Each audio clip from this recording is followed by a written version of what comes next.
podcast is sponsored by Flash Talking. And in case you didn't hear, they've got a Super Bowl ad. Wait, can I say Super Bowl or do I have to say big game? I don't know.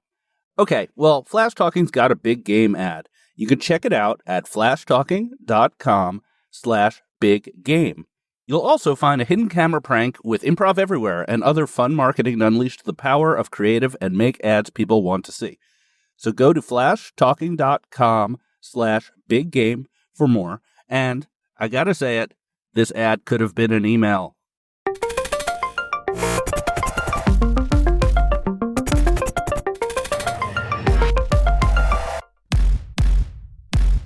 Welcome to the Marketecture podcast. I'm Ari Paparo. I'm joined today by both of the co-founders of Undertone. We have Eric Franchi, who is our usual co-host, along with our special guest, Mike Cassidy, who is the co-founder of Undertone, a longtime ad tech exec, and is currently the CEO of M3, deep in the commerce media space. We're excited about his insights.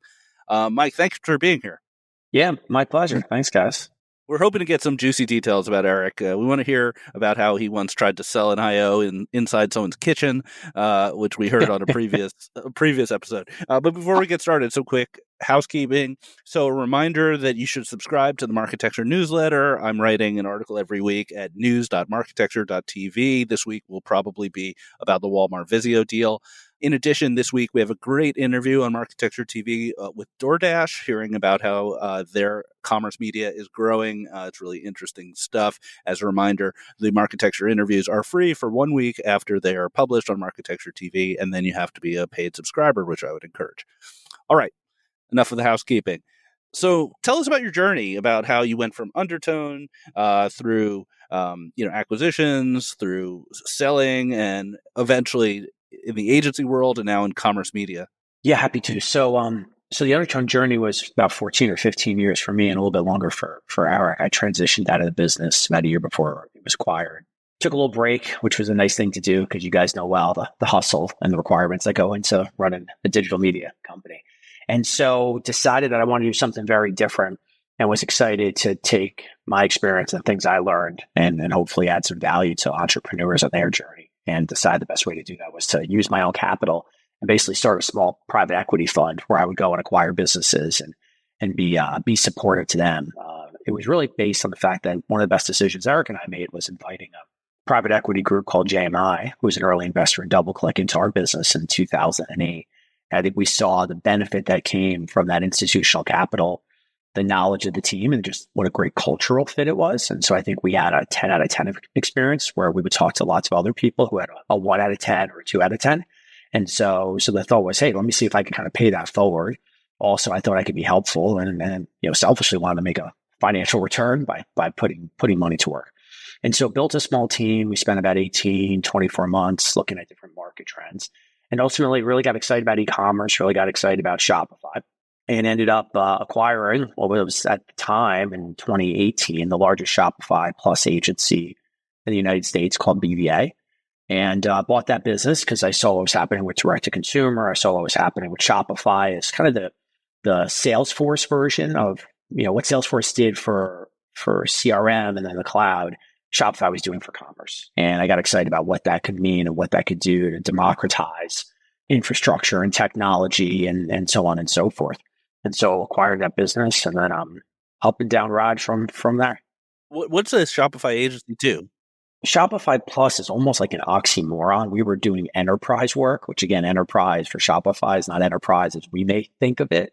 This isn't Oracle, this isn't Microsoft, this isn't Google DoubleClick back in the day. But Shopify has maybe 1 million customers. It could be your kid's bake sale. It could be something at school. It could be a side business. But along the way, they saw that there were some bigger businesses that were starting to spawn off their platform and realized as these companies got to 10, 15, 20, $100 million in sales, they need a little bit more infrastructure.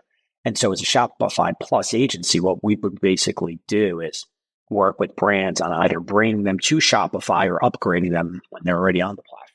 And so it would be everything from digital commerce strategy, who are your customers, understanding the marketplace, competition, design, development, data, analytics. So everything to put together basically a digital storefront. And so we would do those. Those were called 3 to 6 month projects. And then most of the business would be retainer work, where we would be ongoing helping a company get ready for Mother's Day or Father's Day or whatever their seasonalities were. And then part of the business was then digital marketing and helping to acquire customers on behalf of these same clients. So you acquired BVA in 2018. And then along the way, you acquired like one or two other businesses and sort of you kind of built on top. Yeah. So we acquired two other businesses pretty quickly on top of that within the first 12 months. Then we were rolling, and then we entered COVID, and e-commerce ended up becoming a great thing through COVID. But at the outset, when you're supporting companies that are selling cosmetics, dress shirts, things that are, not required in a world of lockdown, in a world of working from home, the beginning period was a pretty tough one for the business, but then recovered relatively quickly. And then we were off and running for a relatively short period of time before selling the company, and now it's owned by Accenture. So you sold the business in 21 or 22? 21. And then took a little break.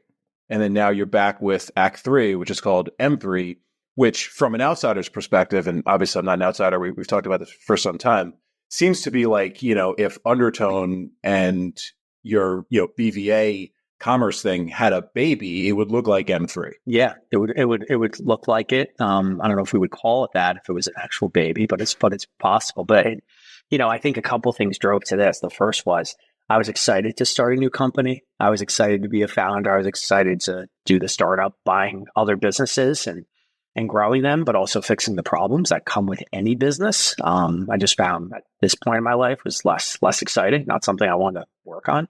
And so to be at the outset, to really help create every aspect of it and make my own problems to have to then solve in the future felt like a more exciting way to go. But you're right.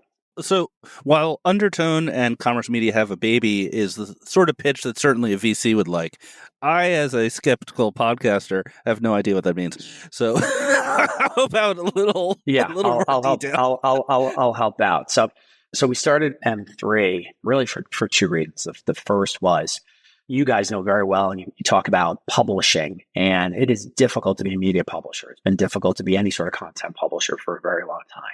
Perhaps the only thing harder than being a publisher is being a retailer. That is an even more challenging, and in some cases more awful business because of Amazon, customer acquisition costs, fickle consumers, inflation, the list goes on and on and on. And so I saw a lot of that firsthand at BVA. And so M3 was really meant to be, there's another revenue stream for retailers. There's another way for these companies to make money. And while retail media is fantastic for Amazon and Walmart and Target, it's really only catering to these marketplaces, these digital department stores, these grocers.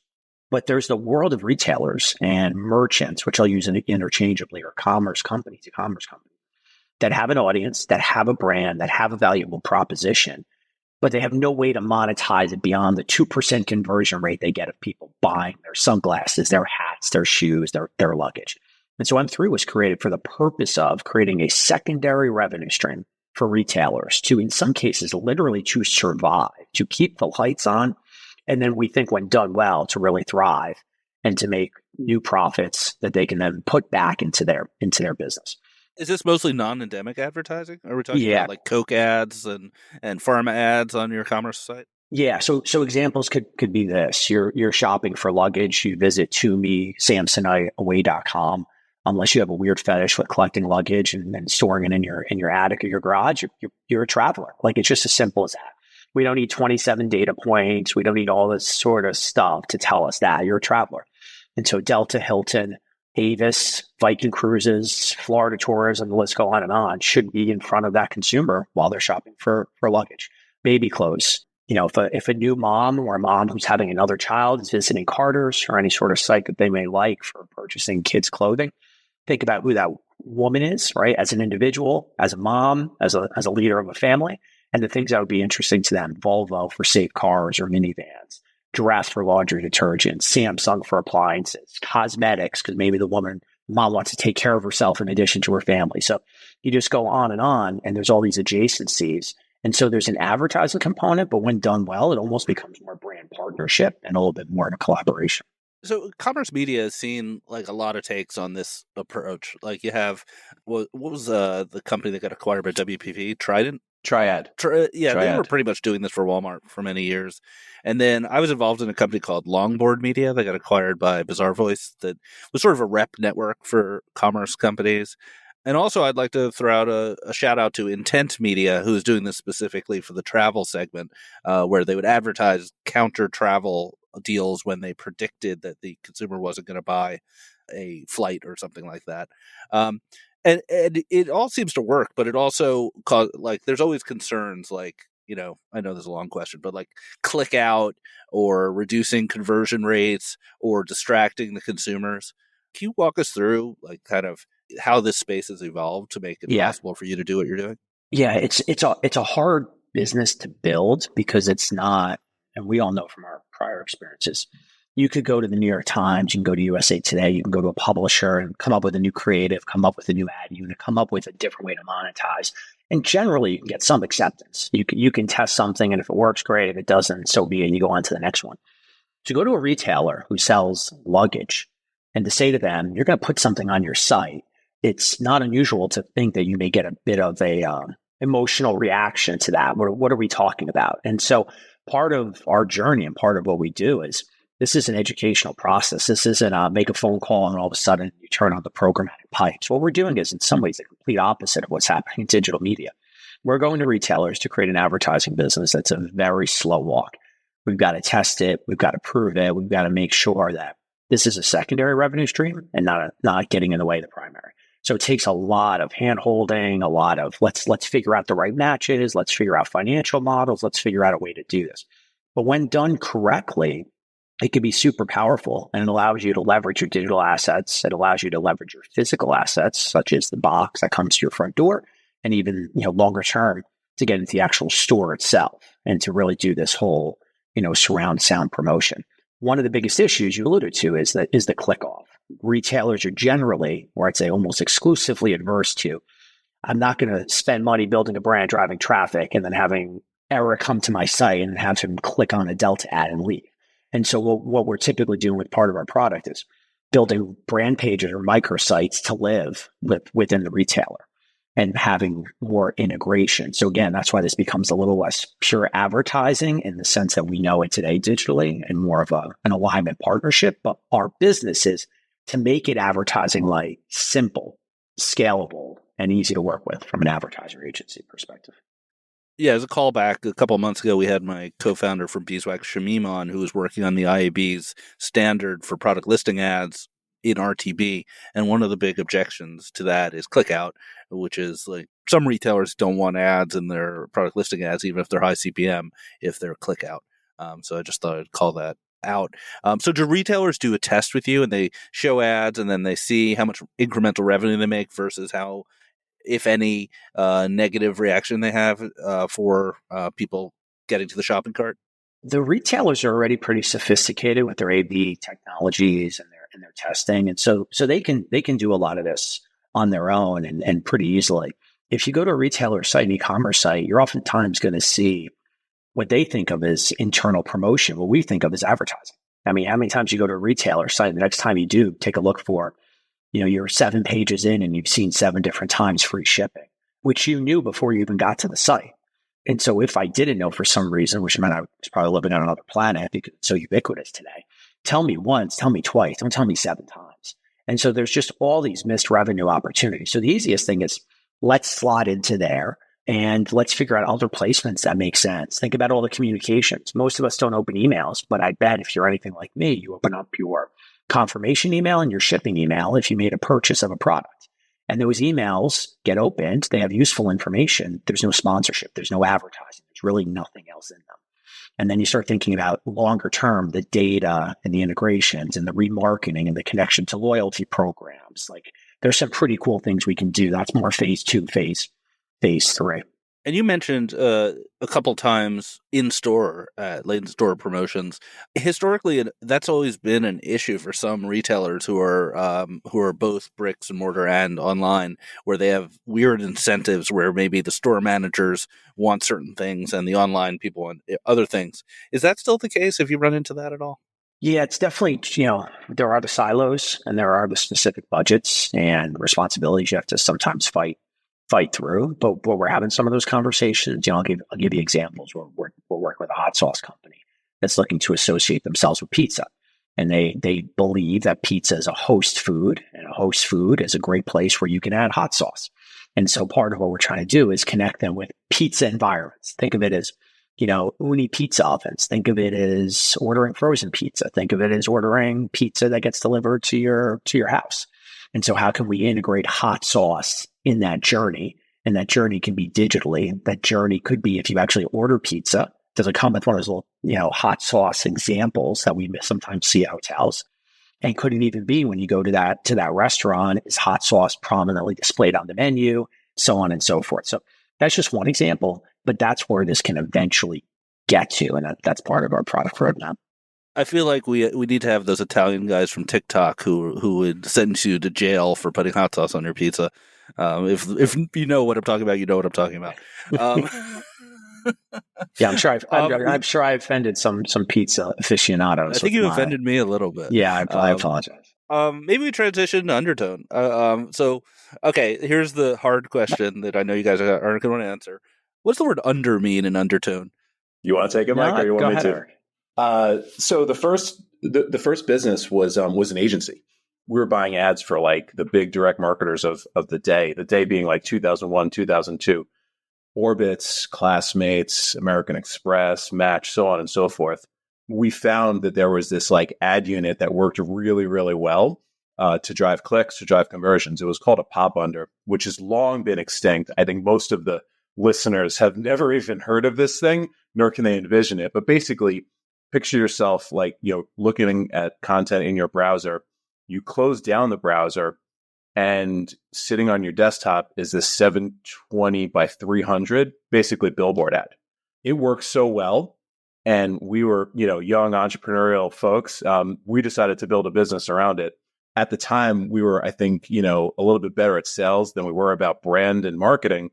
So when we needed to come up with a name for this new, like, early ad network focused on pop unders, Mike decides to call it Undertone. Oh man, that is a gritty origin story. Yeah, and then a couple learnings from the naming. One is, if you name your company after your product, you better believe your product's going to be around for a long time. And our product was not around for a very long time.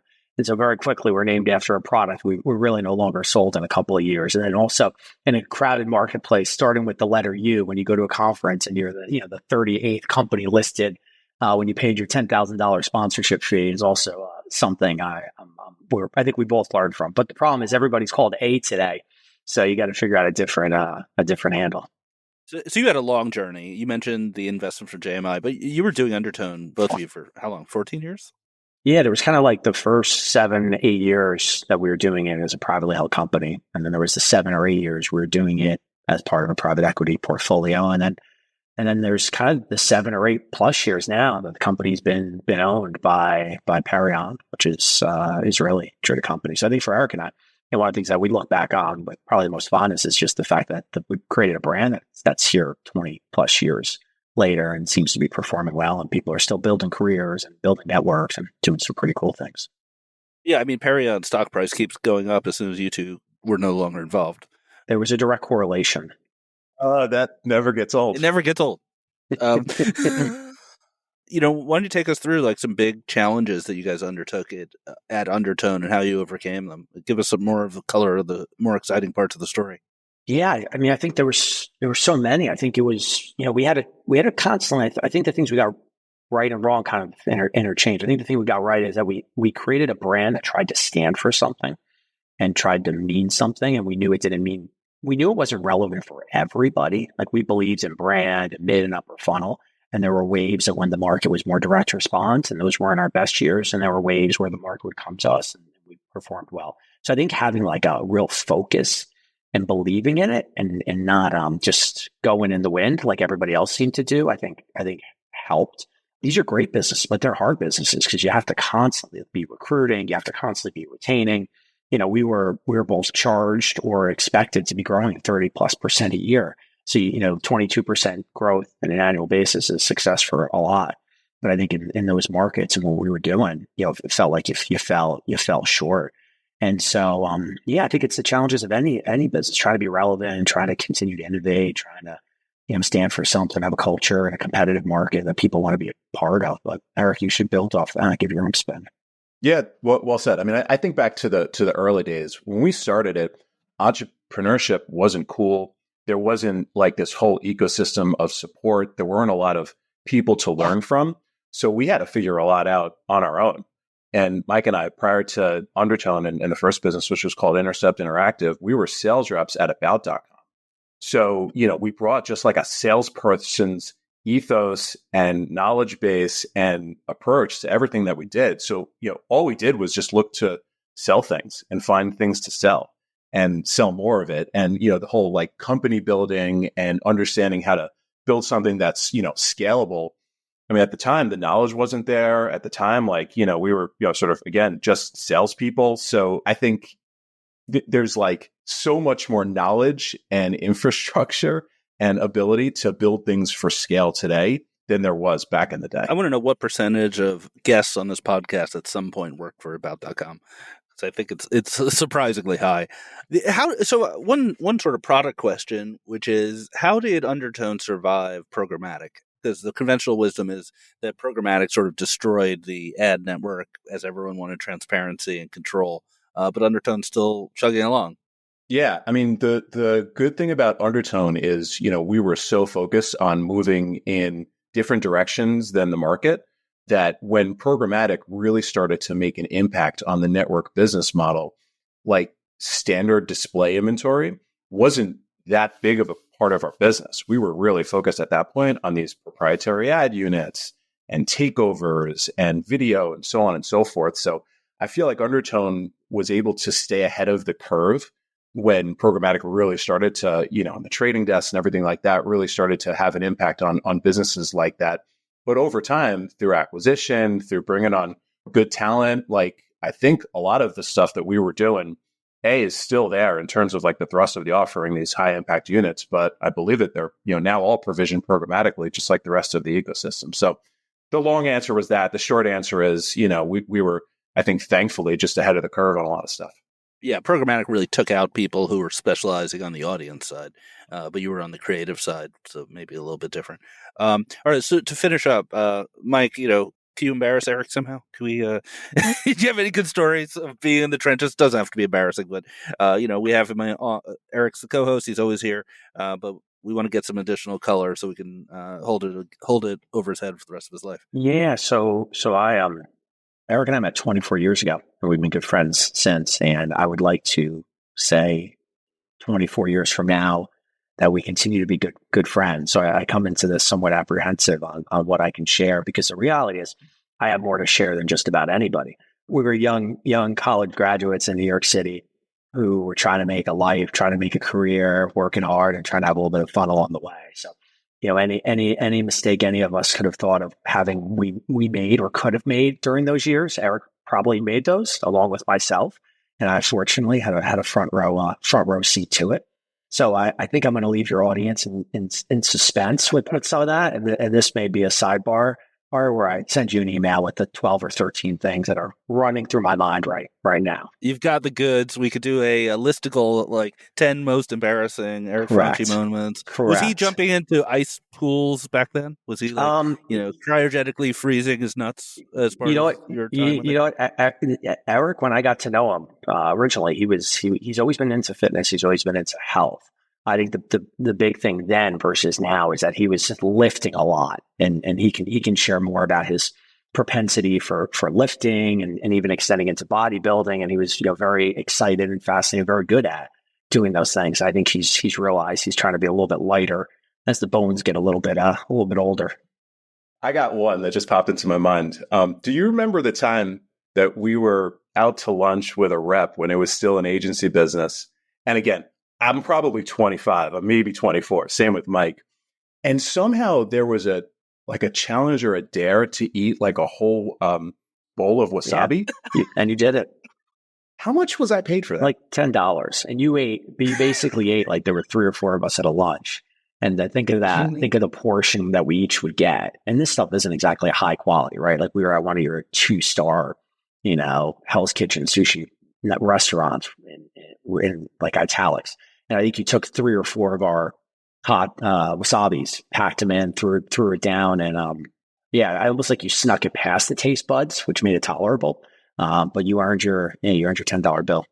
Anything for a buck. Anything for All right. Well, let's take a break. Come back with news of the week. A lot of good news. I really want to talk about Walmart-Vizio, the Trade Desk earnings, and some fun stuff going on in AI. So we'll be back in one moment. This Marketecture podcast is sponsored by Adelaide. Remember Where's Waldo? He was 100% viewable, but still awfully hard to find. Your digital ads are like Waldo, viewable, but in a sea of distractions. You need to move beyond viewability. Adelaide helps brands like Mars, Audi, Colgate, and the NBA measure media quality and drive better performance by optimizing campaigns programmatically with attention data. Adelaide's metric, AU, is available on nearly every major DSP and SSP, making it easy to leverage attention metrics. Get a free Waldo was viewable t-shirt at adelaidemetrics.com/Waldo. All right, and we're back. News of the week, and I'm so happy my reputation is unscathed after that first part of the episode. So a lot of stuff. Let's start with the public company stuff, and I think the big thing is, as we talked about last week, it was rumored. It wasn't a rumor. Walmart acquired Vizio for $2.3 billion. We'll get to takes and everything like that. As now an investor, when I hear about a deal, my mind goes to, number one, just the number and the multiple. But then number two, will this get passed, right? Because we're seeing deals get shot down left and right, like one niche one in ad tech, but then obviously everybody's talking about Adobe and Figma. So Eric Seufert, who's a contributor on Marketecture, he actually did a really quick scan. So I think he was thinking the same. Walmart has no EU business. So odds of this getting shut down in Europe, where a lot of this stuff seems to, happen, I don't think it's going to happen, which I think clears this from a regulatory perspective. So it looks like it's going to happen. What do you guys think? It would be quite a stretch to stop this deal, given that they're in totally different markets. It's not as though the TV business is consolidating. Walmart doesn't have a different TV brand, and to imagine that they're going to kind of monopolize the CTV market is kind of a joke, given how fragmented it is. So I don't see any rational reason they would go against this, but rationality doesn't seem to be the order of the day in the current enforcement of antitrust laws. They're just going after everything. I wouldn't be surprised if they have some questions here. I looked at the docs, and they were pretty reasonable breakup fees. There's no like $1 billion breakup fee here. So I think probably that reflects the belief of the parties that it won't be that bad a deal to get through. I think so. And for Walmart, $2.3 billion is, I don't know if that's what they make in a day, but it's a really small amount for what I think, a lot of people, and even in the announcement of the deal, think is going to be transformational for their ad business. Given that this is in commerce, Mike, what do you think? Yeah. So I was in a conference recently, and I think these stats are pretty staggering. So take it's 2022, so the numbers are a lot bigger. So 2 years ago, 2022, Walmart's media business generated $2.7 billion in revenue. It was a 60+% profit, so about $1.6 billion of profit. Based on Walmart's typical operating margin against the stores, the commerce, the things that we know of a couple points, that profit, they would get that from selling $35 billion worth of toys, sneakers, outdoor furniture, all the things they do. This $2.7 billion media business is really the equivalent of $35 billion worth of Walmart's core. And so when you think about what can Vizio do to them, it kind of connects back to how we opened and what I was sharing about our story at M3. That's why the $1 million that we can generate in revenue for a retailer is the equivalent of them selling $5, $10, $15 million of sunglasses, lotions, sneakers, hats, whatever it is. And I think that, this is one proof point of that with Walmart's acquisition. That's super interesting. I didn't think of it that way. There are a bunch of takes out there, and we need to go through all of them. So we have a bunch of other news this week. One person, I think it was Vinny from Hershey's, said something to the effect of, "What does this mean for ACR data?" Right. Because Vizio is like the key source of ACR data, which is important for ad targeting. Any thoughts on that one, Art? Yeah, ACR data is a rare commodity, and Vizio has already an exclusive relationship with the Yahoo DSP, so only the Yahoo DSP is allowed to use Vizio data for targeting. And so when that happened 4 years ago, I guess, that was a real problem for other DSPs that had previously been licensing it.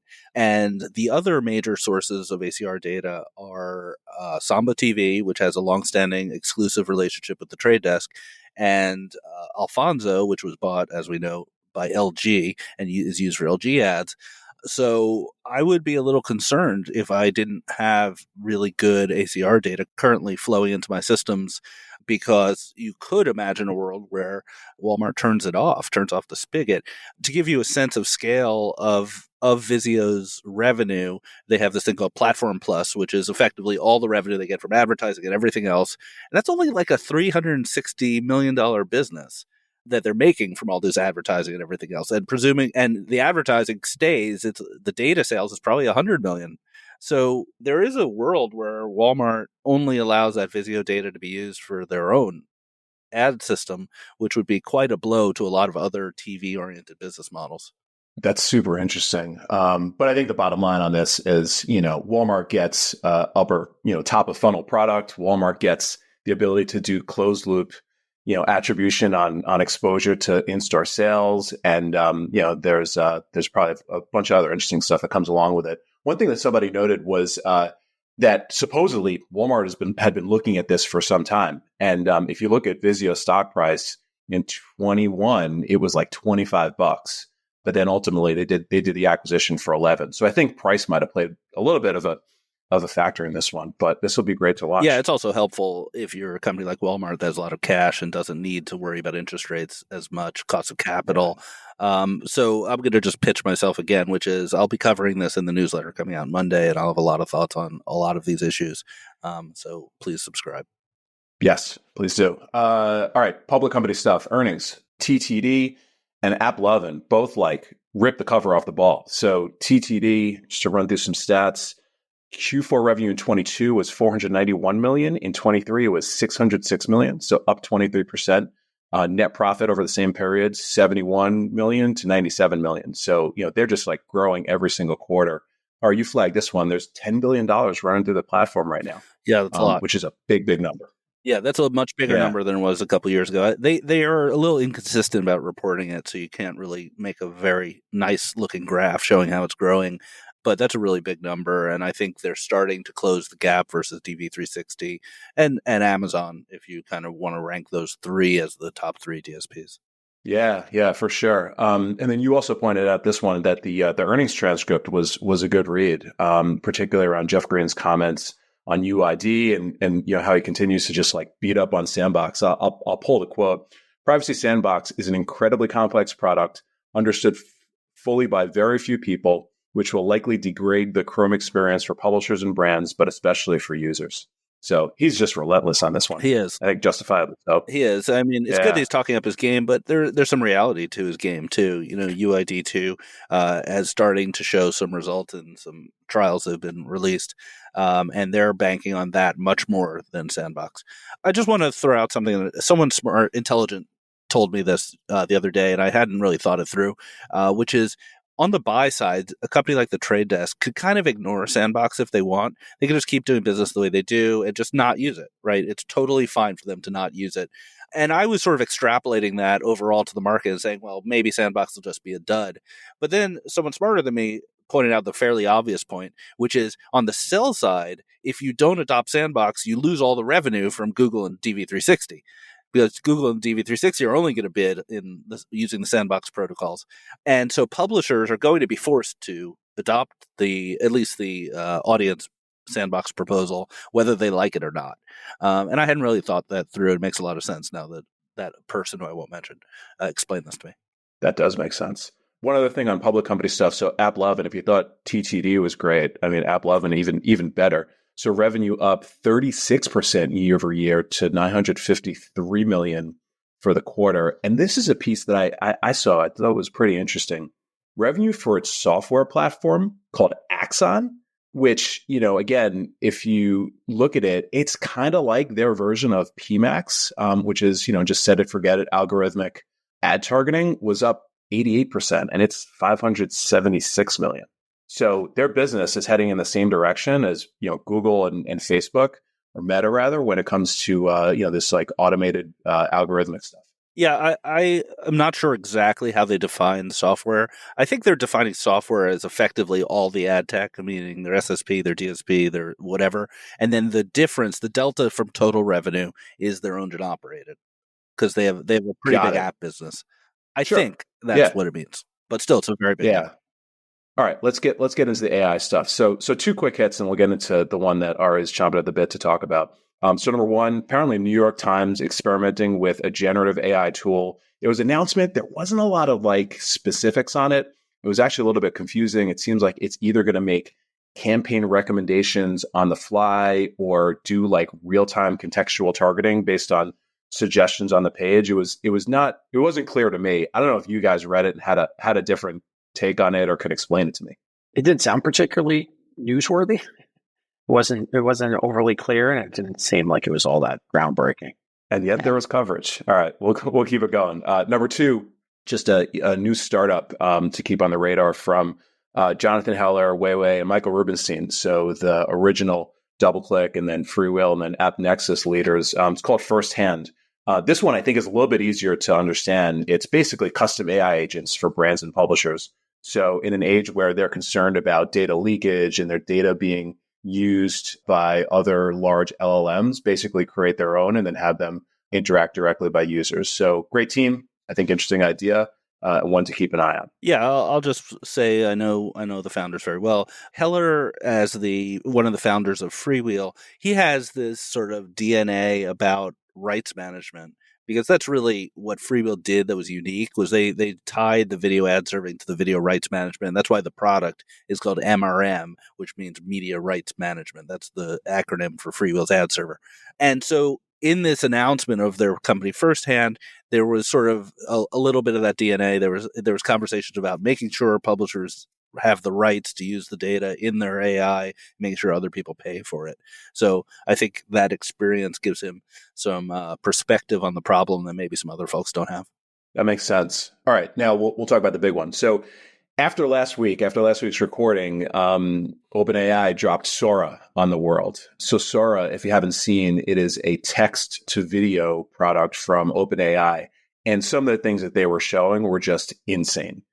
Like high quality, movie level stuff with, the most ridiculous stuff in terms of the characters and the images. So like elephants skiing and stuff like that. People were blown away. People think this is the, kind of the clear next wave. And then this week, Google dropped Gemini, maybe as a reaction, maybe not. And the internet just went crazy. And why did the internet go crazy, Ari? Well, I can't stop laughing about this. So someone noticed a couple days ago, I think it might have been Paul Graham who started talking about it, that if you asked Gemini for images of, say, 18th century physicists, you'd expect to see Isaac Newton, you'd expect to see folks like that. And what it came out with was a very diverse set of images of sort of someone from the Middle East and someone who's an African American and someone who might have been a Native American, and all doing sort of sciencey stuff. And that is a little bit of a head scratcher. And then people started going further, and they started just asking Gemini for very simple things like, show me a picture of a white man.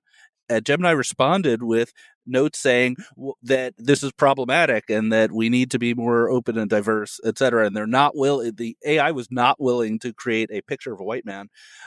And then my friend Rob Leathern, who used to work at Google, he showed me a tweet that he had actually posted 2 weeks ago from Bard. Bard changed his name to Gemini, where he asked Bard to create an image of a mule, like a physical mule, with a burden on its back.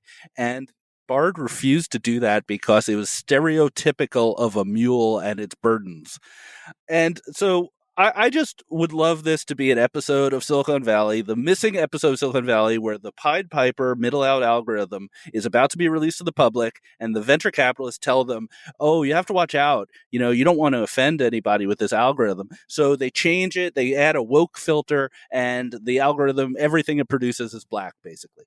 And I just think in today's fraught political environment where people are yelling woke from the rooftops, both in good faith and bad faith. This is the funniest possible outcome, that Google accidentally created an overly woke algorithm, and they've had to remove it. They literally have had to remove all AI image generating capabilities from their production level AI that they just released great fanfare last week. Funniest thing ever. I mean, it is absolutely like an episode of Silicon Valley. It's Hooli-like. But I mean, we've been watching Google our entire careers, and mostly with admiration on the business that they've built and the innovation on products and execution. I've never seen Google take this many L's, and especially around AI, which is the most important thing. I was mentioning this earlier. I've been using Perplexity, and as a search experience, it is incredible. Like, you can imagine that, search could be disrupted. So I didn't think we'd ever see something like this. Just Google on its heels. Incredible. Yeah, there are clouds everywhere. There are numerous articles coming out about Google search results declining in quality. There's an article that was being circulated quite a bit about Google misranking the articles from publishers about testing products because they're easily gamed. So the worst aggregators go to the top, and the people who actually do the most testing go to the bottom. The question is, when does the dam ever break with consumer behavior? Because 90% plus of the people in the world associate Google with search, full stop, and it's proven very difficult to get them to switch to just type in any other word as a starting point for their search. I think we're still a long ways away from that.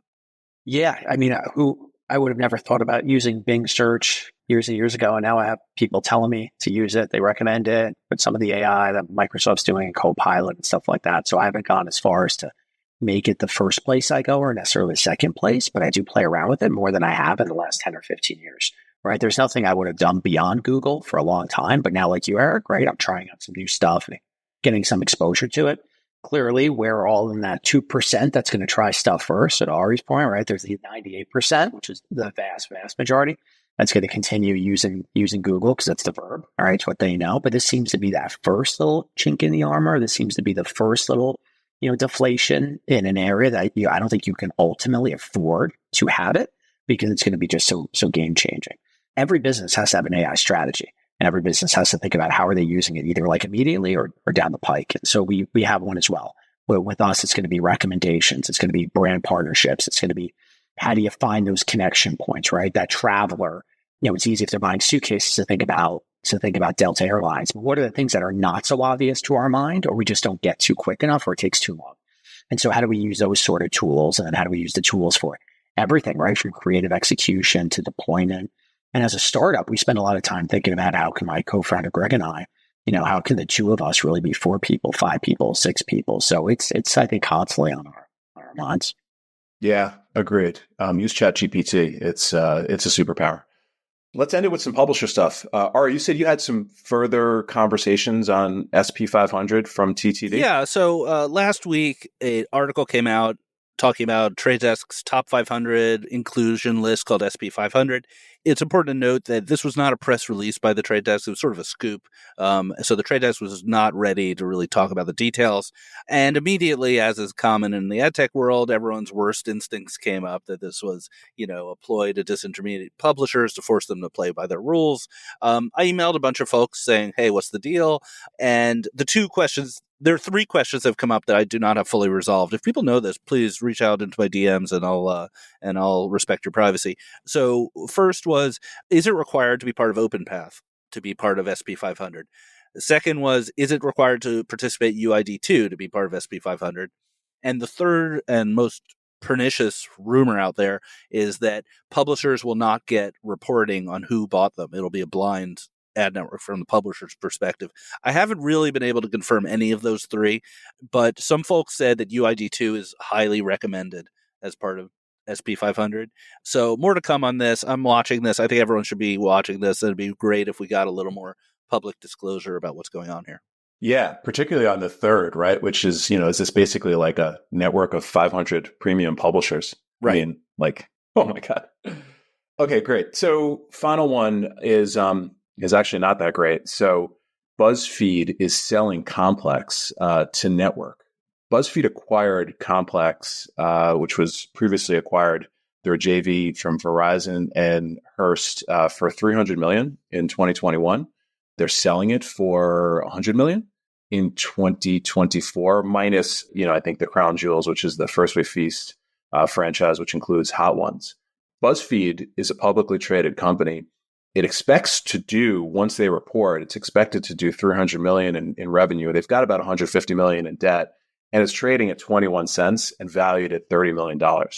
So it is really tough out there to be a publisher and really tough out there to be a publicly traded publisher. I can't believe it. And it also just juxtaposed against the Dotdash conversation we had, which, is absolutely crushing it and driving real growth for IAC. So lots there. Just overall comment from two smart business guys. All right. Well, let's call it on that. That was a great set of commentary and information. So, Mike, Cassidy, thank you so much for being here. This was a great conversation. Thanks, guys. Appreciate you having me on the podcast. Eric, it was a pleasure. Thank you for not embarrassing me. Yeah, thank you for not embarrassing me, Mike. Eric, we're going out for sushi soon. For sure. We'll video it. See if my system can handle it 20 years later. All right. Thanks, everybody. Thank you for subscribing to Marketecture. New interviews are added every week at marketecture.tv and your favorite podcasting app.